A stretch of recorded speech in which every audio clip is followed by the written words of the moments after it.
રાજકીય નેતા એટલે આખું સંચાલન એ કરવાના. પણ એક જણે તો હમણાં અપક્ષમાં ઉભો રહ્યો ધરાર, આપણે ઊભું લેવાનું તાય છે એટલે કે રહેવા ગયો. અને પછી તો એને એક ખબર કે બધું સારું સારું જ બોલવાનું, એટલે એનું ભાષણ હાલતું હતું. મિત્રો કાંઈ પણ પ્લચ ન હોય કેજો, કાલી લાચે નો ઉભો લઉં તો મારું નામ ગુગલું નહીં. બોલો શું પ્લચના છે? એક જણો ઉભો થઈને કે તમારા બાપાના દાઢીના 2 રૂપિયા બાકી છે ભાઈ. ઈ ગલનો મુદ્દો છે, પ્લચના બાલનો નથી, ગલનો છે. પપ્પા જોડે વાત કરી લેવામાં આવશે. બીજું હોય બોલો તો ઓલા કે અમારા ગામમાં શમશાન નથી. બાત આઝાદીના 75 વલા થઈ ગયા, શમશાન નહીં. એક વાર મને જીતાલી ગયો, પછી તમે જોવાનું હું છો. એક ચમચાન નહીં, ગલે ગલે ચમચાન ન બનાવી દો તો ઘૂઘલું નહીં. ગામે મત ન દીધા ને માર્યો ડોહો. જે વસ્તુ ન ફાવે એ ધંધો ન કરવો છે. અમુક અમુક ગજબ છે, અમુક અમુક તો વાત આવે. અને ત્રીજી વાત, જો આપણા ભગવાન કૃષ્ણને ભગવાન શું કામ કહે? મસ્ત કંસને માર્યો એટલે નહીં.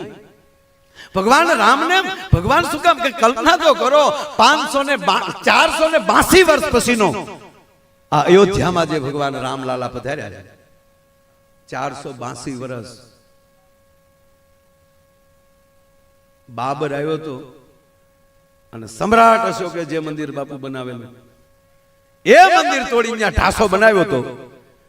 અને આ ગોજિયા પરિવારે આ યજ્ઞ કર્યો છે ને, એ તે મૂળભાઈ સાહેબ સોનેરી અક્ષરમાં લખાશે કે આ યજ્ઞ ક્યારે હતો? કે ઈ યજ્ઞ ઈ સમયે હતો કે જે સમયે અયોધ્યાની અંદર મંદિરની પ્રતિષ્ઠા થઈ હતી, ઈ સમયમાં આ યજ્ઞ હતો. આ સોનેરી કલર અને 5 દિવસથી યજ્ઞ. અને સમસ્ત ગોજિયા પરિવાર બાપુ 750 વર્ષથી જે પિતૃઓને આજે 750 વર્ષથી તમામ પિતૃઓને મોક્ષ મળ્યો છે. આ તમારા એકલા ગોજિયા પરિવારને નહીં, આ યજ્ઞનો ધુવાડો જેટલા ગામમાં જેટલા સમાજમાં ગયો હશે ને, એ તમામના પિતૃને મોક્ષ હોય, એમાં કોઈ શંકાને સ્થાન નથી. ભગવાન રામનો એક પ્રસંગ છે સાહેબ.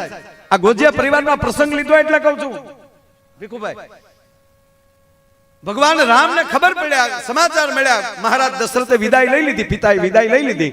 સાહેબ ઈ માણસે તર્પણ કર્યું હતું, એને પિંડદાન કર્યા હતા. અહીંયા તમે જે કેટલાના પિંડ આપ્યા છે આ યજ્ઞમાં, 21,000 પિતૃઓને પિંડ અપાણા છે આ યજ્ઞમાં. તમે કલ્પના તો કરો સાહેબ, તાળીઓથી બતાવો. આ જેવી તેવી પ્રથમ ઘટના છે, મારી સાંભળણીમાં પ્રથમ ઘટના છે, મારી જાણમાં. સાંભળણ નહીં, મારી જાણમાં. બીજે બન્યું હોય તો મને ખબર નથી, પણ એક સાથે 21,000 પિતૃઓને પિંડદાન દેવાય. એટલે અયોધ્યાનો ઘટના, મહારાજ દશરથની વિદાય, વનમાં રહેલા ભગવાન રામને સમાચાર મળ્યા. અને જ્યારે ભગવાન રામે પિંડદાન આપ્યા છે, આ ઘણા જે દોડડાયાથી અમુક વાતો કરે, કારજ બારજ ન કરાય, તો બાપુજી ગુજરી ગયા, પોઠિયો ગુજરી ગયા, કઈ ફેર જ નહીં ભાઈ. ના, સુધારા કરવા જેવા ઘણા બધા છે, કરાવો. પણ તમારી પરંપરા તૂટે, તમારો ધર્મ તૂટે, તમારી સામાજિક વસ્તુ તૂટે, એ કોઈ દી ન કરતા. રામ જો પિંડદાન દેતા હોય એ તો બ્રહ્મ છે, પણ એને પાત્ર ભજવું છે માણસનું. તો ભગવાન રામ એમાં છે પ્રસંગ શાસ્ત્રી દાદા, મહેશ દાદા, કે ભગવાન રામ જ્યારે પિંડદાન અર્પણ કરે છે, પિંડદાન દેવા માટે ભગવાન રામે જેમ કહેવાય કે નદીની અંદર જે આમ લાંબો હાથ કર્યો તો કહેવાય કે એક હારે હજારો હાથ બહાર નીકળ્યા. અને પ્રશ્ન કરવામાં આવ્યો, હે રઘુવંશીઓ, હે સૂર્યવંશીઓ, આજ ભગવાન રામ પિંડદાન કરી રહ્યા છે, તો હે પિતૃઓ, તમને અત્યાર સુધી કોઈ પિંડદાન નથી કર્યા? તમને તર્પણ નથી થયું? ત્યારે 1000 જવાબ આવ્યા હતા કે દર વખતે થયા જ છે, કોઈનું તર્પણ બાકી નહોતું, પણ અમે તર્પણ સ્વીકાર્યું નહોતું. કે કેમ?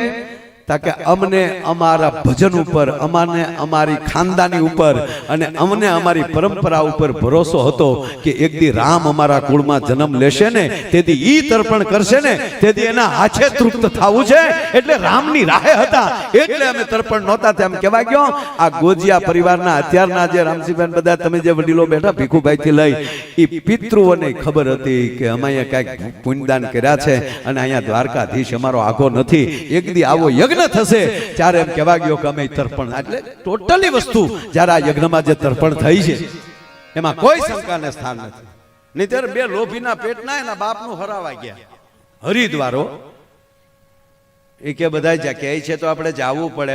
અંગૂઠો પાક્યો એટલે મને લાગ્યું દાદા નીડ્યા હોય.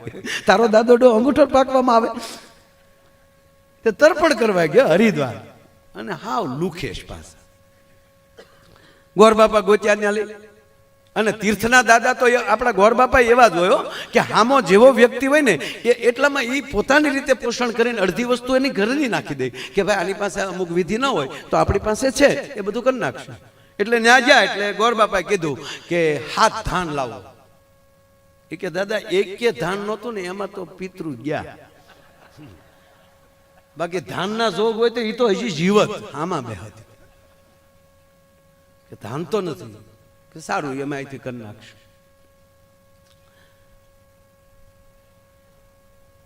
એટલી વસ્તુ કે દાદા એ કાંઈ નથી, તમારી પાસે જે હોય કે કળશ લાવો તા કે ઈ કાંઈ લોટ કે પાણી પીતા એમાં કળશ હોવો ક્યાંય દાદા. એટલે પછી ગોરબાપાએ દાદા જે કીધું ને એ રીતે પછી ગંગાને ઘાટે જ બેઠેલા એટલે ગંગાજળ આવી જાય પછી તો હું ઘટે કાંઈ. એટલે પવિત્ર એક શ્લોકોથી અને મનથી મન પૂજા કરાવીને માનસિક પૂજા કરાવીને વ્યવસ્થિત એના પિતૃઓનું તર્પણ કરાવી નાખ્યું. ધોત્યાય દાદા આપ્યા. હા તો ઉભા વાહડાથી જ ગયેલા. અને પછી બે ટ્રેનમાં આવતા હતા બે ભાઈઓ તમાકુ સોલતા સોલતા કે મોટા કા ભૂદેવ બહુ હારા હતા. હા હો મોટા ભાઈ ભૂદેવે આપણું રાખ્યું બહુ, આપણે જેમ કીધું ને એમ ગોરબાપાએ કર્યો. તો ઓલો નાનો કે ભૂદેવે રાખ્યું એટલું નહીં મોટા ભાઈ હામું આપણે રાખ્યું હો, કઈ એકલું ભૂદેવે નહીં હામું આપણે રાખ્યું. તાક આપણે શું રાખ્યું તાક એના બે ધોત્યા શીખતા આવ્યા ઈ રાખ્યા આપણે, એના બે ટબુડિયું લેતા આવ્યા. હવે હામેલી ગોરબાપાના સરળ પગલા લેતા આવે એ શું કરે કયો લ્યો. પણ મૂળ વાત એ કરતો હતો સાહેબ કે પ્રદેશમાં તમે જાઓ અને કોઈ વક્તા જો એમ કહેવાય કે કઈક બોલતો હોય તો વાતમાં વચ્ચે અંગ્રેજી બોલે તો એને આપણે વીઆઈપી કહીએ. સાહેબ ભવિષ્ય આ દેશનું એવું હોવું જોઈએ કે વાતમાં એ વક્તા કહેવાય કે સંસ્કૃત બોલતો જવો જોઈએ ત્યારે એ ભારતનો પરિચય કહેવાય. વાતમાં અંગ્રેજી બોલે એનો હું ટીકા નથી કરતો, અંગ્રેજી સ્વીકારો પ્રણામ, પણ પાછું થાય છે શું મૂળભાઈ કે એ વાતમાં એમ કહે કે હું નથી કહેતો અંગ્રેજ આપણે અમેરિકાના ફલાણા લેખકે લખ્યું છે, અમેરિકાના વૈજ્ઞાનિકોએ સાબિત કર્યું છે એટલે આપણે શું કહે તો હા શું તો. હવે અમેરિકાનો જન્મ છે કેટલા વર્ષ થયા? અમેરિકા જન્મ્યું કેટલા વર્ષે માસ્તર? 650. તુલસીદાસજી કરતા અમેરિકું નાનું છે. અમેરિકાનો જન્મ તે 650 વર્ષ પહેલા થયો છે, 800 વર્ષ પહેલા ગોતાણું છે. પછી એનો મેપ લેવા કોણ નીકળ્યો? બધા વૈજ્ઞાનિક ના મારી પાસે નામ છે, એકલા આવજો.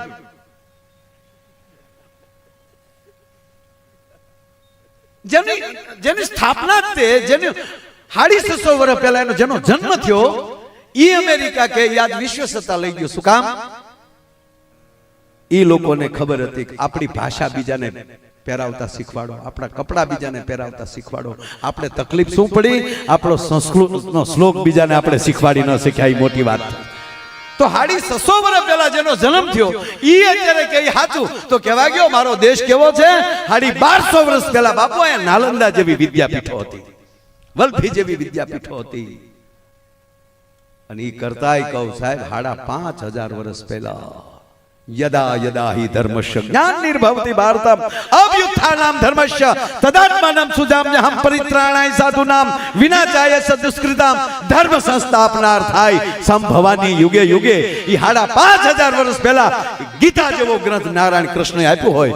અરે છોડો વર્ષો પહેલા દેશમાં વાલ્મીકી જેવા આપણને મહાપુરુષ મળ્યા એટલું નહીં, પણ અત્યારે આ વિજ્ઞાન નાળા બાંધે ને પુલ બાંધે છે, પણ રામા અવતારમાં નલ અને નીલ નામના વિશ્વકર્માના દીકરા બે એવા એન્જિનિયર હતા કે કહેવાય ગયો ભારતથી લંકા સુધીનો પુલ ને હજી છે, સેટેલાઇટમાં હજી દેખાય, હજી નથી તૂટ્યો. કહેવાનો મતલબ આપણું પકડી લ્યો. હવે આવા યજ્ઞમાં આવો, આવા યજ્ઞોથી જેમ કહેવાય ઓરા મળે છે. એટલે હું કાયમ એક વાત કરું કે આ જેવો તેવો દેશ જ નથી આ સાહેબ. પછી આપણામાં લાલચ આવી જાય, લોભ આવી જાય, કોક કેમ આપણે સ્વીકારવા મળીએ એ વસ્તુ ખોટી. અંગ્રેજી શીખવું છે પછી એવું ન કહેતો અંગ્રેજી નથી, અત્યારે બધે બહાર જવા જોવે અમને નથી આવડતું તેવા હલવાઈ. ભાષા ગમે કરજો, તમારો આકાર બદલજો. કદાચ તમારો આકાર બદલજો, કળશામાંથી તમે જગ બનજો, જગમાંથી કદાચ ઘડો બનજો. આકાર નાનો મોટો કરજો, તમારી ધાતુ ન બદલી જાય એ ધ્યાન રાખજો. ભલામણા તમે અંદર કોણ છો એ ન બદલાઈ જાય તો કોઈ સવાલ નથી. આપણી ધાતુ એવી હોવી જોઈએ. નહીતર એક ફેક્ટરીમાં આગ લાગી ગઈ સાહેબ, એવી ફેક્ટરીમાં આગ લાગી, આખી ફેક્ટરીમાં કોઈ બારૂદ ન નીકળી એવો લપેટો લાગી ગયો. ફાયર એટલું બધું જોરદાર થઈ ગયું ને કોઈ બારૂદ ન નીકળે. આખી ફેક્ટરી ભડથું, અંદર 150-200 જે હોય, કોઈ બારૂદ ન નીકળ્યો. મોટો ભાઈ હોબાળો થઈ ગયો. પણ એની કંપનીનો માલિક ડાય સીધો મીડિયા ઉપર આવી ગયો, ટીવી પર, કે એ લોકોના જે વીમા છે એ તો મળશે જ, પણ એ મારા સાથીઓ હતા, મારો પરિવાર ગણાય, એને રળી રળીને મને મોટો કર્યો છે, તો આ મારી તમામ સંપત્તિ, આ જેટલા કાર્ય અમારા કારીગરો, જે કામદારો જેને જાન ગુમાવી છે, એના તમામના ખાતામાં મારી તમામ સંપત્તિ નાખી દઉં છું. એટલે એક કેલ્ક્યુલેશન મારી દીધું છે, દરેકના ખાતામાં 51 લાખ રૂપિયા કંપની તરફથી એના ફેમિલીને મળશે. પોપો પડી ગયો. જે કામ કરતા હતા એની ઘરવાળી ઘરે ટીવી જોતું જ છું, ટીવી સામે દેવતા જેવો માણા કહેવાય, ભગવાનનો માણા કહેવાય. બિચારા જો બધો લૂંટાવી દીધું. લે બેન, છોકરા અહીંયા આવી તો બેટા, આ જે ફેક્ટરીમાં આગ લાગી એમાં તાર બાપા નોકરીમાં જતા ને? હા, ભગવાનની મરજી હોય, એમાં થોડું કોઈનું હાલે. 51 લાખ ઈશ્વરની ગતિ આગળ કોઈનું ન હાલે. બટા લાય તાર બાપાનો ફોટો આગળ જરૂર. બેન બેસડા પછી તો રોવા મળ્યા. મને કલ્પના નહોતી મારે એનો ફોટો સાફ કરવો પડશે. બટા તું હિંમતમાં રહેજે બટા, કાલ મોટા થઈ જાવ દીકરા. ત્યાં એને દરવાજે ટકોરા થયા.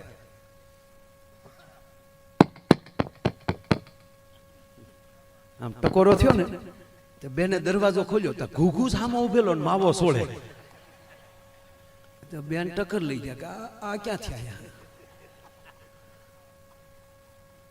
તેનો પતિ કે હું છે શું સામું જોઈશ? તમારી ફેક્ટરીમાં આગ નથી લાગી? કે ભડકો થઈ ગયો. સમાચારમાં તો આવે કોઈ નથી બસ્યું. કોઈ બસ્યું જ કેવું? તા તો બાઈને હેરડો પડ્યો, કોઈ બસ્યું નથી. એ કે તો માળો ભૂત થઈને પદ્માન મળવા જ નહીં આવ્યો હોય ને, એટલે એ બેનનું નામ પદ્મા હતું એમ. આ તરત પાછું તરત ખબર પડી કે મેરા ભેગું તો ભૂત ન થાય. કે તો ખરેખર તમે જ છો? તા હું જ છું. પણ તમે કહો છો કોઈ નથી બચ્યું, તો તમે કેમ બચ્યા? તા કે હું માવો લેવા બહાર ગયો હતો. અને પછી મૂળભાઈ જે બાઈ ખીજાણી છે, હું કેતું નહીં કહું વ્યસન વાળી બહાર નીકળો, પણ મૂકવું જ નથી. કારણ કે માવો 51 લાખ નો જો સાહેબ, વીમો તો નોખો. આને પ્રેમ ન કહેવાય. પણ મારે કેવું છે કે જેવો તેવો સાહેબ ભગવાન નથી પસંદ કર્યો આ દેશે. આ મેળવવું ની જ મજા છે. જીવનમાં આ જ છે, જીવન મળી જાય તો જ મેળાવે. આપણે એમ કહે ને કે મેળવી લેજો, એટલે આ પૈસા મેળવવાની વાત નથી. એકાબીજીની સાથે મિત્રતા મેળવી લેજો, પરિવાર સાથે પરિવાર મેળવી લેજો. પણ આજ મને લાગે છે આ ગોજિયા પરિવારે સમગ્ર પરિવારનું મેળવી લીધું સાહેબ. આ યજ્ઞો દ્વારા આખા પરિવારની પેઢીઓનું મેળવી લીધું સાહેબ. આ દેશના આવા વૈદિક બ્રાહ્મણોના મુખેથી ફરીવાર કહું કે જ્યારે યજ્ઞ નારાયણની જ્યારે આહુતિઓ દેવાતી હોય, આહુતિ દાદા પહેલા ઈ જ માણાને શીખવે જાતું કરતા અને બીજાને દેતા શીખવે, સ્વાહા કરતા શીખવાડે. સ્વાહા દેવી ઈ ભગવતી કોઈ પણ ની આહુતિ લઈ, એટલે યજ્ઞમાં બેઠેલો માણસ ઈ આહુતિ જે આપે છે ઈ પહેલા ઈ જ શીખવાડે છે કે જતું કેમ કરવું, બીજાને દેવું કેમ, પોતાનું જીવન ધર્મ માટે હોમી કેમ દેવું. આ યજ્ઞ આ શીખવાડે. આ ઘણા એમ કે આવડા હું કામ હવનમાં આવા ધુવાડા કર નથી, આ ઘણાના વીડિયા આવે. મૂળભાઈ મને કાળસળ પણ હવે નાનો માણસ આપણે કઈ કહેવાય તો નહીં, વીડિયા મૂકે કે આ લોકો જે હવનમાં જે લાકડા નાખે અને ઘી નાખીને ધુવાડા કરે છે એટલા ગરીબોને દેતા હોય તો ત્યાં તારી પેઢીમાં કેટલાકને ગરીબને આપ્યું. ગાંડા, ગરીબને દેતા આવડ્યું છે ને એને જ આહુતિ દેતા આવડ્યું છે, બીજાને નથી આવડ્યું છે. કા આપણા ભગવાન ભોળાનાથ ઉપર શું કામ દૂધ ચડાવે છે, એટલું ગરીબોને દેતા હોય તો તું ગૌમુખી જીન પી જાને બેઠો બેઠો. નહીં ખબર નહીં, ગમે ને આ સનાતન માટે કોઈ પણ બોલી શકે. બોલો કોને એને પીળો પટ્ટો આપ્યો ને ગોતું.